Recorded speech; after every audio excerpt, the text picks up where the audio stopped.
এখানে যে বুশটা দেখতে পাচ্ছেন এটা হচ্ছে 4 ইঞ্চি বাই হচ্ছে 1.5 ইঞ্চি। আর এখানে যে আর্ট সকেটটা দেখতে পাচ্ছেন এটাও কিন্তু 4 ইঞ্চি বাই 1.5 ইঞ্চি। কিন্তু সমস্যা সেখানে হচ্ছে এর যে 1.5 ইঞ্চি যে সাইজটা আছে এই সাইজটা নিয়েই আসলে মূলত সমস্যা। সেটা আপনাদেরকে একটু দেখাই। এখানে এই যে দেখতে পাচ্ছেন আমাদের এখানেও কিন্তু 1.5 ইঞ্চি পাইপ আছে। এটাও কিন্তু ব্র্যান্ডেড কোম্পানির, এখানেও কিন্তু 1.5 ইঞ্চি লেখা আছে। কিন্তু সমস্যা দেখেন, আপনারা যদি এখানে লক্ষ্য করেন, এই যে দেখতে পাচ্ছেন সকেটের ভিতরে কিন্তু আমাদের পাইপটা ঢোকার কথা, অর্থাৎ সকেট আমাদের 1.5 ইঞ্চি সাইজের, এখানে লেখাও আছে 1.5 ইঞ্চি। এই যে দেখতে পাচ্ছেন এখানে কিন্তু 4 বাই 1.5 ইঞ্চি লেখা আছে।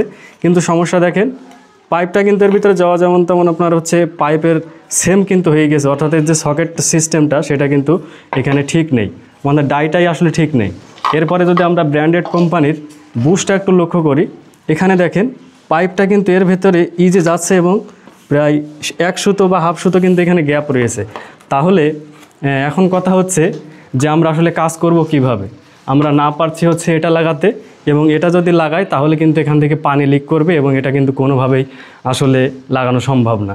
তাহলে আসলে দামি দামি কোম্পানি হলেই হবে না ভাই, কিংবা হচ্ছে আপনারা যদি নতুনভাবে আসলে এই জিনিসগুলো আছে আপনার লোকালি তৈরি করেন, তাহলে অবশ্যই আপনার শুধু লিখেই আসলে দেখলে হবে না, পাইপটা আমরা আসলে ভালোভাবে ফিটিংস দিতে পারছি কিনা সেটা কিন্তু অবশ্যই আপনারা একটু দেখে নেবেন।